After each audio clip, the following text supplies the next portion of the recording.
सोलापूर न्यूजमध्ये आपल्या सगळ्यांचं स्वागत. नमस्कार. मी प्राध्यापक डॉक्टर श्रुतिश्री पडकबाळकर. मी AR बुर्ला महिला महाविद्यालय पद्मशाली शिक्षण संस्थेच्या या महाविद्यालयातून निवृत्त झालेले आहे. तेथे मी मराठी विभाग प्रमुख म्हणून 30 वर्ष काम केलेलं आहे. या महाविद्यालयामध्ये असताना वेगवेगळे उपक्रम आम्ही केलेले आहेत आणि या महाविद्यालयाने अतिशय या पूर्व भागातल्या सर्व विद्यार्थिनींना एक ज्ञानाची दिशा दिलेली आहे. मी त्या महाविद्यालयातून आता निवृत्त झालेले आहे आणि आता मी सध्या लेखन, वाचन, व्याख्यान हे करते आहे. याशिवाय मी सोलापूर विद्यापीठामध्ये वेगवेगळ्या पदांवर काम केलेले आहेत. RRCची चेअरमन असेल, DRCची चेअरमन असेल, वेगवेगळ्या ज्या समित्या होत्या त्या समित्यावरही मी काम केलेलं आहे. आणि त्याचप्रमाणे माझ्या मार्गदर्शनाखाली आत्तापर्यंत 7 जण PhD झालेले आहेत, 2 जण MPhil झालेले आहे. मी सोलापूर आणि शिवाजी विद्यापीठाची MPhilची मार्गदर्शिका आणि PhDची मार्गदर्शिका आहे. याशिवाय माझं लेखन चालू असतं. आत्तापर्यंत माझी 32 पुस्तकं प्रकाशित झालेली आहेत. त्याच्यामध्ये कथा आहे, कादंबरी आहे, ललित लेख आहेत, एकांकिका आहे, कविता आहेत, बालसाहित्य आहे, ललित साहित्य आहे, समीक्षात्मक लेखन आहे. अशा विविध प्रकारे मी जवळजवळ आत्तापर्यंत 32 पुस्तकं लिहिलेली आहेत, तेवढी प्रकाशित झालेली आहेत. त्याचप्रमाणे माझ्या विविध ठिकाणी व्याख्यानही झालेली आहेत. सोलापूर विद्यापीठाच्या अभ्यासक्रमाचं BA भाग 1 आवश्यक मराठीच्या पुस्तकाचे मी संपादन केलेलं होतं आणि लेखन, वाचन याच्याबरोबरच विविध सेमिनारमध्ये, चर्चासत्रामध्ये मी सहभाग घेतलेला आहे. नुकत्याच झालेल्या 94व्या अखिल भारतीय साहित्य मराठी साहित्य संमेलनामध्ये मी परिसंवादामध्ये सहभागी होते. मला तिथे आमंत्रित केलेलं होतं आणि आज मी इथे सावित्रीबाई फुले यांच्या जयंतीनिमित्त सोलापुरातील प्रसिद्ध माझं सोलापूर या चॅनलवर त्यांनी मला इथे या विषयावर माझे विचार व्यक्त करण्यासाठी आमंत्रित केलेलं आहे आणि त्याबद्दल मी याचे प्रमुख श्रीयुत हंचाटे आणि शिवानंद चलवादी या दोघांचेही सुरुवातीलाच आभार व्यक्त करते. आज सगळीकडेच महाराष्ट्रामध्ये सावित्रीबाई फुले यांची जयंती अतिशय उत्साहाने साजरी होत असते. दरवर्षीच आपण साजरी करतो. नायगावला तर खूप मोठा कार्यक्रम या निमित्ताने केला जातो कारण ते सावित्रीबाई फुलेंचं जन्मस्थान आहे. सगळ्यांनाच आपल्याला सावित्रीबाई फुलेंचा खूप अभिमान वाटतो, ज्योतिबा फुल्यांचा अभिमान वाटतो. खरोखरच आज या जयंतीची आपल्याला काय गरज आहे असं आपण म्हणतो. विचार केला तर 3 जानेवारी 1831 मध्ये सावित्रीबाई फुल्यांचा जन्म झाला. म्हणजे आता आपण बघतो आहोत की जवळजवळ द्विशताब्दीच्या जवळ आपण येत आहोत अजून 10 वर्षांनी. म्हणजे एवढे 200 वर्ष झाले तरी या स्त्रीने किती अलौकिक काम केलेलं आहे याची आठवण आज आपण करतो आहोत. याचं कारण काय आहे तर सावित्रीबाई फुले आणि महात्मा ज्योतिबा फुले यांनी आपल्या आयुष्यामध्ये जे एक अनमोल कार्य केलेलं आहे त्याची आठवण, त्याची उजळणी करणं आज सुद्धा गरजेचं आहे. आज आपण 21व्या शतकात आहोत. 21व्या शतकात असताना आज मुलींचं शिक्षण सक्तीचं झालेलं आहे, मुलींचं शिक्षण वाढलेलं आहे. आज जर आपण बघितलं आहे तर मुली सगळ्या क्षेत्रामध्ये आहेत. अगदी आता आपण बघतो आहोत की असं कुठलंही क्षेत्र नाही आहे की ज्या क्षेत्रामध्ये मुली नाहीत किंवा स्त्रिया नाही आहेत. म्हणजे नासामध्ये सुद्धा स्त्रिया आहेत, आपल्याकडे सुद्धा इस्रोचं जे काम चाललेलं आहे तिथं सुद्धा स्त्रिया आहेत. मग चित्रपट, संगीत, समाजसेवा, शिक्षण असं कुठलंच क्षेत्र नाही आहे जी अत्यंत कठीण आहेत, केवळ पुरुषांची मक्तेदारी आहे. अशा क्षेत्रात सुद्धा स्त्रियांनी काम केलेलं दिसतं. म्हणजे परवाच मी पेपरमध्ये बातमी वाचली की आपले उपमुख्यमंत्री माननीय श्रीयुत अजित पवार हे कोल्हापूरला गेले असताना त्यांच्या गाडीचं सारथ्य एका महिलेने केलं. म्हणजे किती कौतुकाची गोष्ट आहे ही की एक स्त्री सुद्धा केवढं जोखमीचं काम करू शकते की उपमुख्यमंत्र्यांना त्यांना नेणं म्हणजेच जोखमीचं काम आहे, पण तिने अत्यंत आत्मविश्वासाने हे काम केलं. हा आत्मविश्वास स्त्रियांमध्ये आला कुठून? आज जर आपण विचार केला तर आपल्याला ती गोष्ट खरीच वाटणार नाही की 200 वर्षापूर्वी स्त्रियांची काय परिस्थिती होती. 200 वर्षापूर्वी स्त्रियांना माझघराच्या बाहेर येऊ दिलं जात नव्हतं. तिचं लग्न कितव्या वर्षी व्हायचं तर जास्तीत जास्त 9. सावित्रीबाई फुलेंचं लग्न सुद्धा 1840 मध्ये झालं, त्यावेळी त्या फक्त 9 वर्षाच्या होत्या आणि ज्योतिबा फुले, ज्योतिराव फुले हे 11 वर्षाचे होते. कारण का, तर 9 वर्षाची मुलगी म्हणजे तिचं लग्नाचं शेवटचं वर्ष, 11 वर्षाची मुलगी म्हणजे घोड नवरी झाली, तिला प्रथम वर मिळत नसे. म्हणजे ही जर समाजाची परिस्थिती बघितलं तर त्या काळामध्ये स्त्रियांचा जो जन्म होता, हा जन्म फक्त चूल आणि मूल एवढ्यापुरताच मर्यादित होता. स्त्रियांनी बाहेर पडायचं नाही.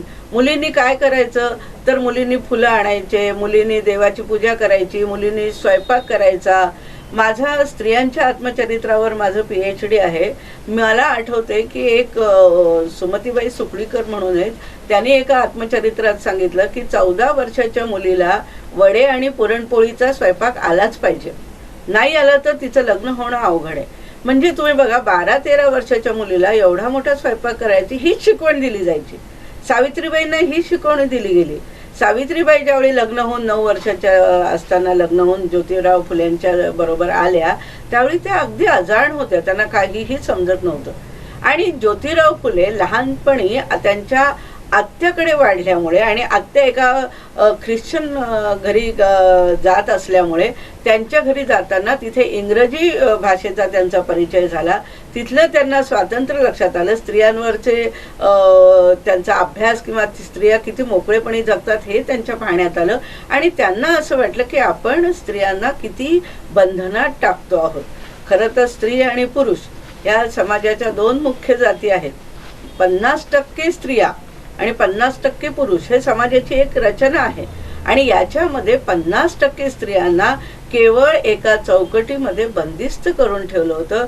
त्यांना कुठलंही ज्ञान दिलं नव्हतं आणि हे त्या काळच्या समाजाने पुरुष सत्ताक पद्धतीने हे सक्तीचं केलेलं होतं आणि त्यामुळे स्त्रियांना कुठलंच काही माहिती नव्हतं की त्यांना कधी म्हणजे देवाचं सुद्धा काही स्तोत्र पाठ असतील तेवढेच म्हणायचे, कारण वाचताच येत नव्हतं तर लिहिता कुठून येणार आहे आणि लिहिताही येत नव्हतं. त्यामुळे स्त्रियांना कुठलंही ज्ञान नव्हतं. ज्या वेळेस समाजाने स्त्रियांवरची ही बंधनं बघितली आणि ज्योतिराव फुलेंच्या लक्षात आलं की जर आपला समाज सुधारायचा असेल तर आपल्याला बदलायला हवं. लक्षात घ्या, परिवर्तन हा जरी जगाचा नियम असला तरी समाज सहजासहजी परिवर्तन स्वीकारत नाही. समाजाला कुठलंही परिवर्तन नको असतं आणि स्त्रियांच्या बाबतीत तर अजिबातच नको असतं. ज्योतिराव फुल्यांनी बघितलं की आपल्याकडच्या मुलींना किंवा स्त्रियांना इतकं बंधनं, इतकं अज्ञान आणि इतकं चौकटीमध्ये बांधून ठेवलं आहे. याचं कारण आहे की त्यांना शिक्षण नाही. जिथे बहुजन समाजातल्या पुरुषांना शिक्षण नव्हतं तर स्त्रियांना शिक्षण कुठून असणार आहे. एक शिक्षण खरं तर एका विशिष्ट वर्गाची मक्तेदारी होती आणि शिक्षण म्हणजे काय, तर एक आकडेमोड गणिताची आणि फार फार तर काही स्तोत्र म्हणणं किंवा काहीतरी लिहिता वाचता येणं, एवढं जुजबी ज्ञान मिळणं, एवढं शिक्षणाचं स्वरूप होतं. आणि यासाठी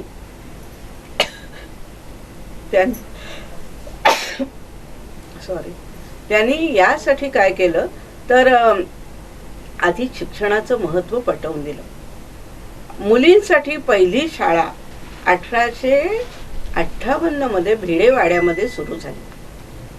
ही मुलींची पहिली शाळा कुणासाठी होती, तर पुण्यामधल्या काही महिला होत्या ज्या बालविधवा होत्या. कारण समाज इतका विचित्र होता, आज आपण कल्पनाही करू शकत नव्हतो की त्या 8 वर्षाच्या 9 वर्षाच्या मुलीचं लग्न व्हायचं, पण हे लग्न होताना मुलींना जास्तीत जास्त 11 वर्षाच्या वयाचं बंधन होतं, पण पुरुषांना कुठलंही बंधन नव्हतं. आपल्याला आश्चर्य वाटेल की 9, 10, 11 वर्षाच्या मुलीचं लग्न 25, 30, 40, 50, 60 वर्षाच्या पुरुषाबरोबर सुद्धा होऊ शकत होतं आणि समाज ते करत होता. संत बहिणाबाई या आपल्याला 17व्या शतकात होऊन गेल्या. त्यांच्याविषयी सांगता येईल की त्या 3 वर्षाच्या होत्या आणि त्यांचा नवरा 30 वर्षाचा होता. हा समाज आहे. आणि या 9, 10, 11 वर्षाच्या लहान मुली ह्या लग्न व्हायचं यांचं 25 वर्षाच्या 30 वर्षाच्या पुरुषाची, पण एक नियम होता की ती मुलगी मोठी होईपर्यंत सासरी पाठवायचं नाही, ती वयात आल्यानंतरच तिला पाठवायचं. त्यामुळे लग्न झालं तरी मुली माहेरीच राहायच्या 12, 13, 14 वर्षापर्यंत. आणि ज्यावेळी त्या मोठ्या व्हायच्या त्यावेळी त्यांना सासरी पाठवलं जायचं. कित्येक वेळा असं व्हायचं, कारण त्या काळात रोगराई पण खूप होती, औषधं नव्हते, काही नव्हते. या काळामध्ये जर समजा ती माहेरी असताना 9-10 वर्षाची असतानाच तिकडं जर नवरा तिचा जर मेला गेला तर या मुलीला विधवेचं जीवन जगावं लागायचं.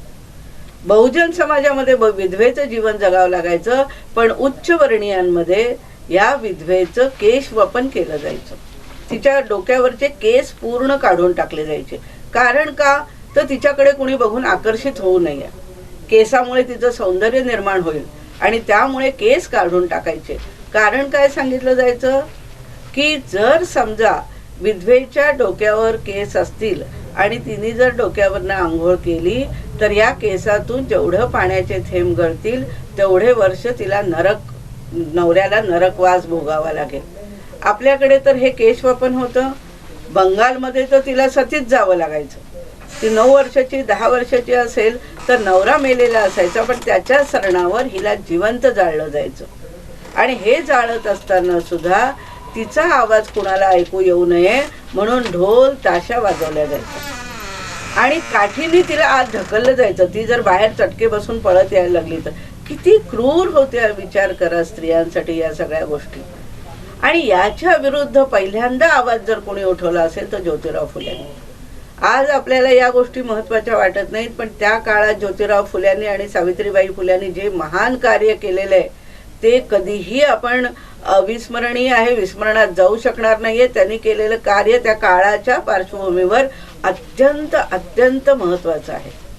मुलींची पहिली शाळा ज्यावेळेस काढली त्यावेळेस या बालविधवा शाळेमध्ये होत्या. काही केशवपन केलेल्या होत्या, काही केशवपन न केलेल्या होत्या. एक 5-6 मुली यायच्या. बरं, या मुलींना कोणी शिकवायचं? मोठा प्रश्न पडला, कारण स्त्रियांना काही येतच नव्हतं शिकवायला आणि पुरुषांसमोर स्त्रिया येऊच शकत नव्हत्या. म्हणून मग आता ह्याच्यावर उपाय काय काढायचा?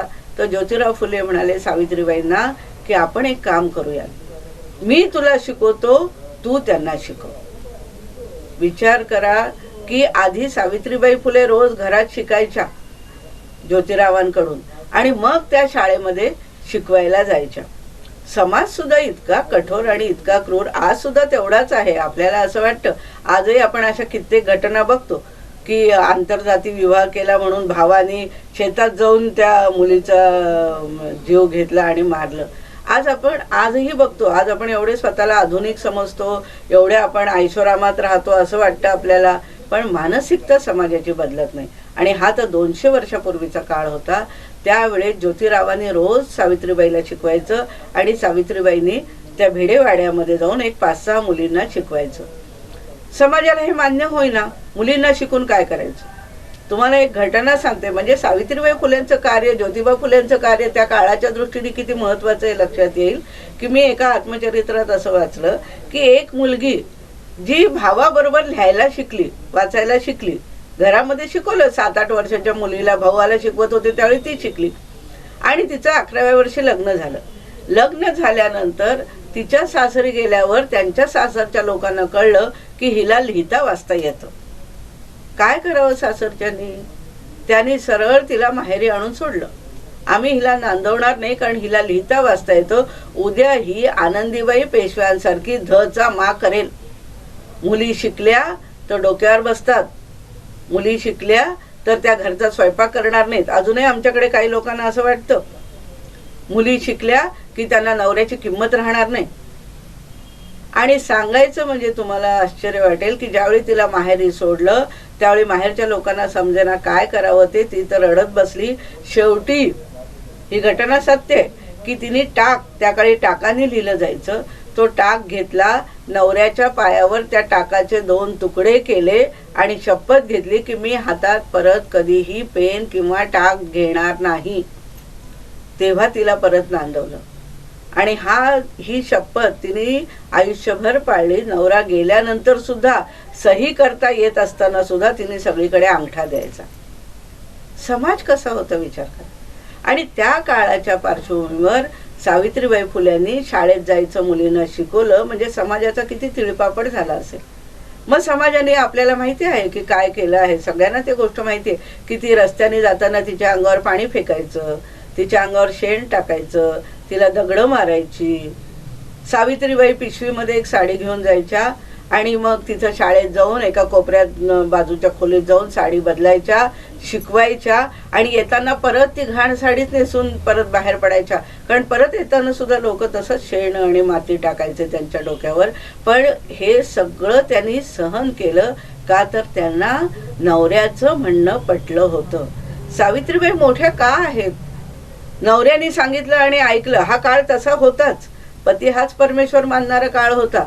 नवऱ्याने सांगायचं आणि त्याच्या मागे जायचं, हाच काळ होता. पण नवऱ्याने सांगितलं म्हणून सावित्रीबाईंनी कुठलीही गोष्ट केली नाही. त्यांनी स्वतःला पटलं, स्वतःला आवडलं, स्वतःला मान्य झालं, तेव्हाच त्यांनी लिहिलं. त्यांची 2 पत्र आहेत सावित्रीबाईंची. त्याच्यात एका पत्रात त्यांनी भावाला, कारण भाऊ त्यांचा म्हणाला की तू नवऱ्याचं ऐकू नकोस.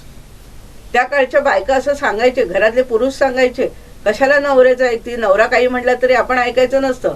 रमाबाई रानड्यांना ज्यावेळेस माधवराव न्यायमूर्ती माधवराव रानडे म्हणाले की तू लिहिली वाचली तरच मला चालेल म्हटल्यानंतर, त्या लिहायला वाचायला शिकल्यानंतर घरातल्या बायका म्हणतात, अगं त्याच्या पहिल्या बायकोला तो असाच मागे लागला पण तिने ऐकलं नाही, तिने सोडून दिलं त्याचं म्हणणं, तिने आमचं ऐकलं, हातात पेन घेतला नाही, पुस्तक घेतलं नाही, तू पण तसंच कर.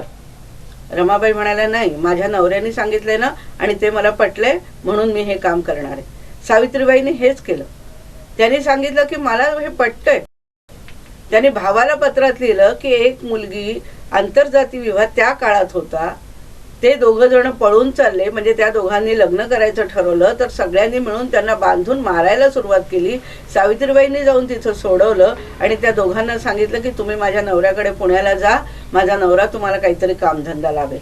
आणि भावाला त्यांनी पत्रात लिहिलं की आज तुला त्यांचं म्हणणं पटणार नाही, पण पुढे माझ्या नवऱ्याचं म्हणणं सगळ्या जगाला पटेल, कारण तो जे करतो आहे ते अतिशय योग्य करतो आहे.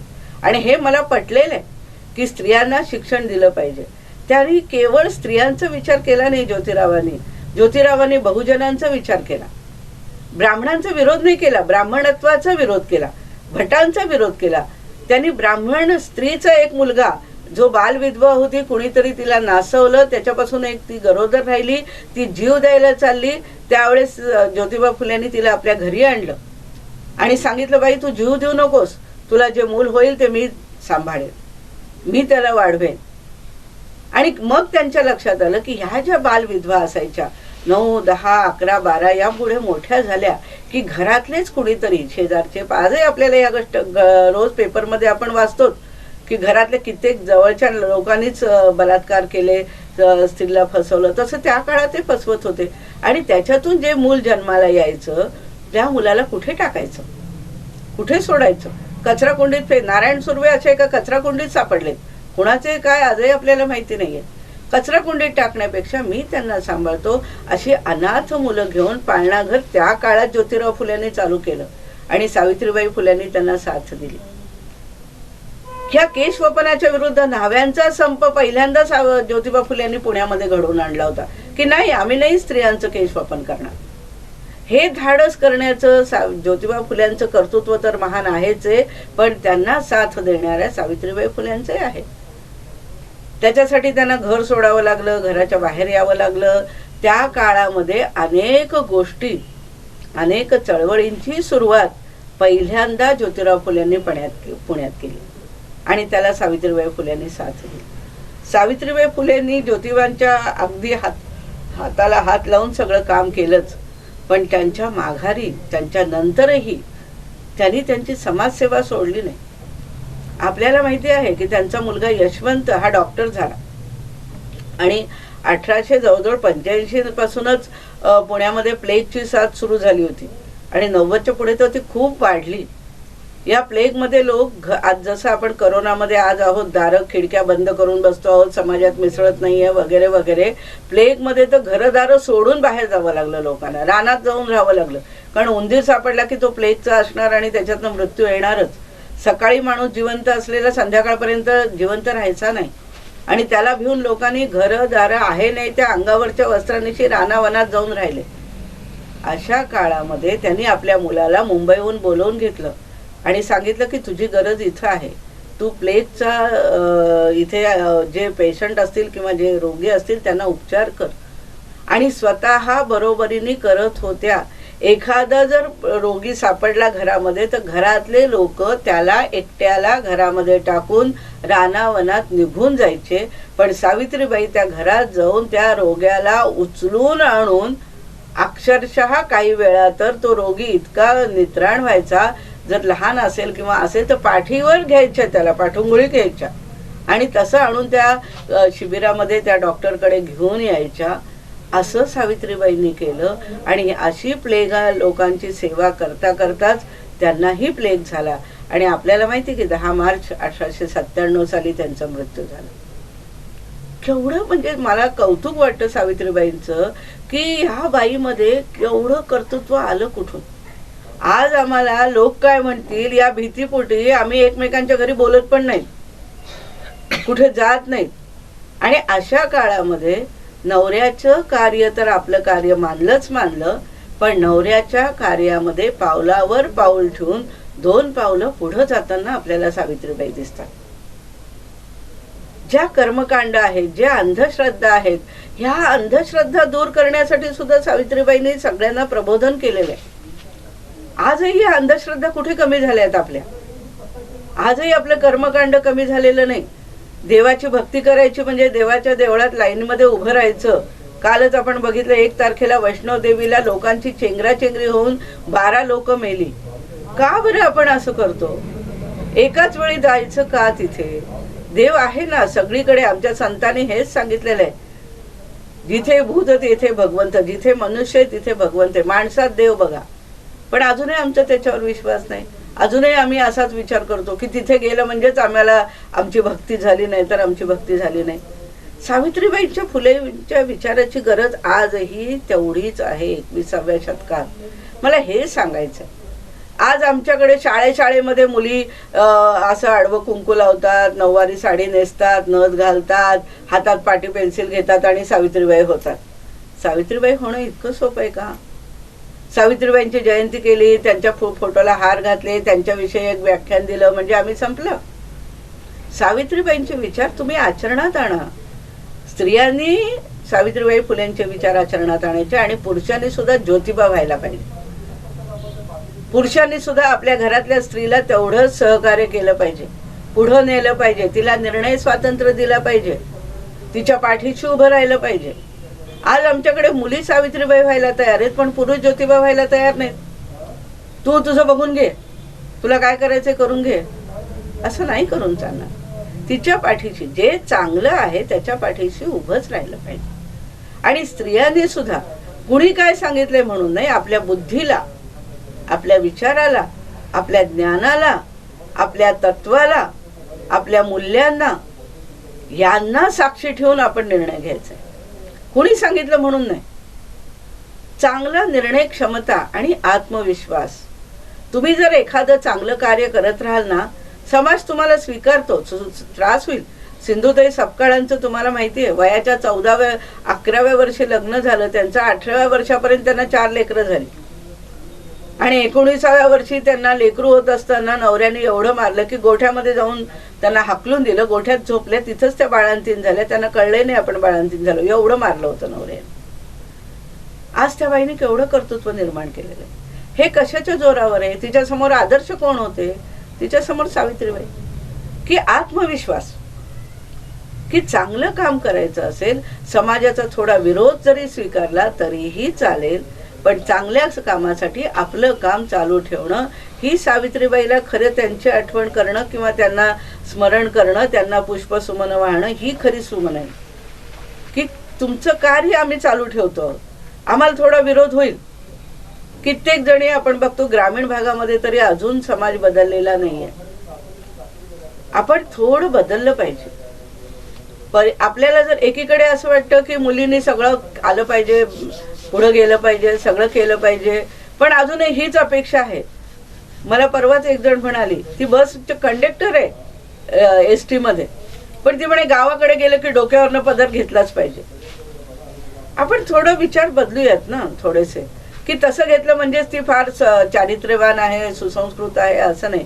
तिचे विचार चांगले पाहिजे, तिने मुलांना चांगलं घडवलं पाहिजे, तिने घरातल्या सगळ्यांना मदत केली पाहिजे, घरात सगळ्यांना सांभाळून घेतलं पाहिजे, हे जास्त गरजेचं आहे.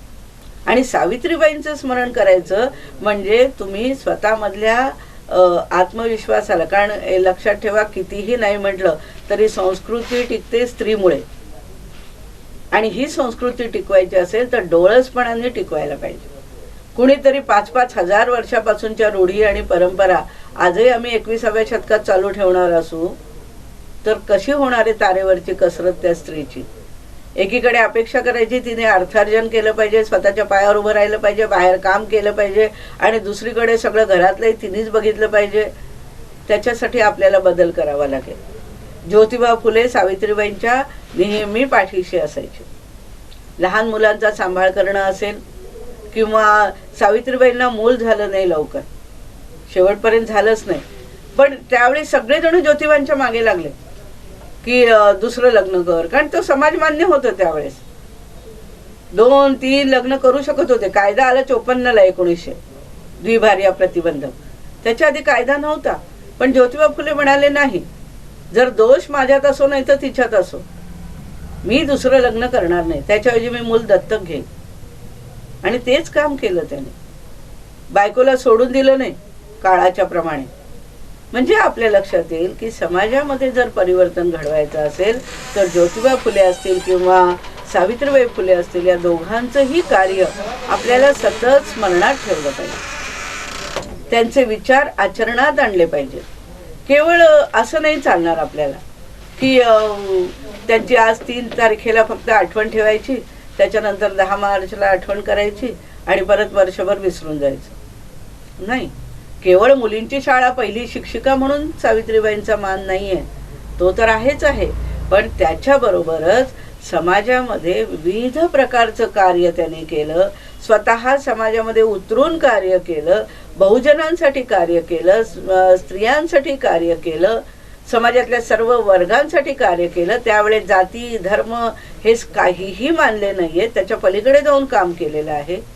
आणि हे काम काळाच्या दृष्टीने खूप महत्त्वाचं आहे. आणि त्याची प्रेरणाच आपल्याला असं दिसतं, कधी कधी मला असं वाटतं की आम्ही 19व्या शतकाकडे परत जावं, कारण त्या काळामध्ये एवढं प्रबोधन झालं समाजामध्ये. मग न्यायमूर्ती रानडे असतील, विष्णू गोपाळ आगरकर असतील, महर्षी धोंडो केशव कर्वे असतील, विष्णूशास्त्री चिपळूणकर असतील, लोकहितवादी असतील.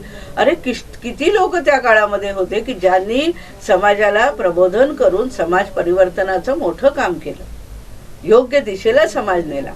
आणि आम्ही मात्र आजही अजूनही कर्मकांडामध्ये, जाती धर्मामध्ये, विषमतेमध्ये, गरीब श्रीमंतामध्ये आजही भेदाभेद करतो आहोत. आणि म्हणून सैराट सारखा सिनेमा लोकप्रिय होतो, नाही तर कशाला झाला असता. आजही आम्ही त्याच काय म्हणता येईल विचारामध्ये अजूनही बुडलेले आहोत की नाही, आमची जात श्रेष्ठ, आमचा धर्म श्रेष्ठ. खरं तर कोणी निर्माण केल्या जाती. स्मृतिचित्रामध्ये लक्ष्मीबाई टिळकांनी फार त्यांचं परिवर्तन फार सुंदर शब्दामध्ये वर्णन केलेले. त्या म्हणतात, मला मुसलमानच्या हातचं पाणी प्यावं लागलं आणि मला उलटी झाली की माझं आज माझे काय म्हणत असतील स्वर्गातले लोक, मी याच्या हातचं पाणी पिले म्हणून, माझा धर्म बाटला, मी बाटले वगैरे वगैरे. आणि नंतर त्यांचं त्यांनाच वाटायला लागलं की जाती जर देवाने निर्माण केल्या असतील तर पशुमध्ये जाती का नाहीत, प्राण्यामध्ये जाती का नाही आहेत, पक्षामध्ये जाती का नाही आहेत, हा ब्राह्मण पोपट आहे, हा क्षुद्र पोपट आहे, हा ब्राह्मण कावळा आहे, असं का नाही आहे. जर त्यांच्यामध्ये नाही आहे तर माणसामध्ये कसं काय आलं. मग कुणी निर्माण केलं, म्हणजे देवाने केलं नाही. कुणी केलं, माणसाने. कशाकरता केलं, कदाचित ती त्या काळची गरज असेल, कदाचित त्या आजही आपल्याकडे समाजामध्ये वेगवेगळे स्तर असतात, तसे ते स्तर असतील जे आधी कर्मावर आधारित होते, नंतर ते जन्मावर आधारित झाले. आणि आम्ही त्या जन्मावर, जो जन्म घेणं आमच्या हातात नाही, त्या जन्मावर आधारित जातीला आम्ही आमचं श्रेष्ठत्व मानत राहिलो. माणसापेक्षा जात महत्त्वाची ठरली, माणसापेक्षा धर्म महत्त्वाचा ठरला आणि त्याचे परिणाम आजही आपण भोगतो आहोत. ज्योतिबा फुल्यांनी केलेलं जे कार्य आहे ते कार्य, सावित्रीबाई फुल्यांचं कार्य आजही आपण नुसतं स्मरणात नाही ठेवायचं, ते कृतीत आणलं पाहिजे. आपणही समाजासाठी काही ना काहीतरी केलं पाहिजे. आपण त्या समाजाचं देणं लागतो. मग ते अनाथ मुलांसाठी असेल, गोरगरिबांसाठी असेल, ते एखाद्या अपंग मुलांसाठी असेल, कुणासाठी असेल, निस्वार्थ भावनेने थोडंफार आपण काम केलं पाहिजे. प्रत्येक ठिकाणीच मला काय मिळेल हा विचार न करता मी काय कुणासाठी करू शकते हा विचार सावित्रीबाईंनी आयुष्यभर केला. आणि तो विचार आपण आज त्यांच्या या जयंतीच्या निमित्ताने करूयात. तसं एक पण आपण आपल्या मनाशी करूयात. नवीन वर्षाच्या ज्या अनेक संकल्प करतो त्याच्यात हा एक संकल्प करू की मी समाजासाठी काहीतरी करेन, मी दीनदुबळ्यांसाठी काहीतरी करेन, माझा आयुष्याचा उपयोग मी यांच्या कुणासाठी तरी निरपेक्ष भावनेने करेन. तर ती खरी त्यांची स्मरणांजली ठरेल, आदरांजली ठरेल असं मला वाटतं. बराच वेळ झाला मी बोलते आहे. या व्याख्यानाचा समारोप मी माझ्या सावित्रीबाई फुलेंच्या एका कवितेने करत आहे. ही माझीच कविता आहे आणि सावित्रीबाई फुल्यांवर मी लिहिलेली आहे. तू झेललेस दगड धोंडे, तू झेललेस दगड धोंडे, सोसलेस आघात निंदेचे, सोसलेस आघात निंदेचे, रूढ परंपरेला नाकारताना तुला खूप झिजावे लागले, रूढ परंपरेला नाकारताना तुला खूप झिजावे लागले. तरी तू स्वीकारलीस पतीची जागरणाची ज्ञानाची वाट, तरी तू स्वीकारलीस पतीची जागरणाची ज्ञानाची वाट डोळसपणाने. त्या पाऊलवाटेची सुरुवात करताना, त्या पाऊलवाटेची सुरुवात करताना तुझे पाय रक्ताळले, तुझे पाय रक्ताळले. पण वाट हळूहळू मळली गेली, पण वाट हळूहळू मळली गेली. आज त्या वाटेचा राजरस्ता झालाय, आज त्या वाटेचा राजरस्ता झालाय. आणि माझ्यासारख्या असंख्य जणी, माझ्यासारख्या असंख्य जणी त्याच वाटेवरून जातायत दिमाखात, त्याच वाटेवरून जात आहेत दिमाखात. तुझ्याच नावाचा जय जयकार करीत, तुझ्याच नावाचा जय जयकार करीत, तुझ्याच नावाने कुंकू लावत आणि तुझ्या उगवत्या सूर्याकडे पाहत, तुझाच जय जयकार करत, तुझाच जय जयकार करत, बघत उगवत्या स्त्री शक्तीच्या सूर्याकडे, बघत उगवत्या स्त्री शक्तीच्या सूर्याकडे. त्या उभ्या आहेत तुझ्याच डोळ्यांनी, तुझ्याच डोळ्यांनी बघत. धन्यवाद. माझं सोलापूर न्यूज या यूट्यूब चॅनलला सबस्क्राईब करा आणि बेल आयकॉन प्रेस करायला विसरू नका.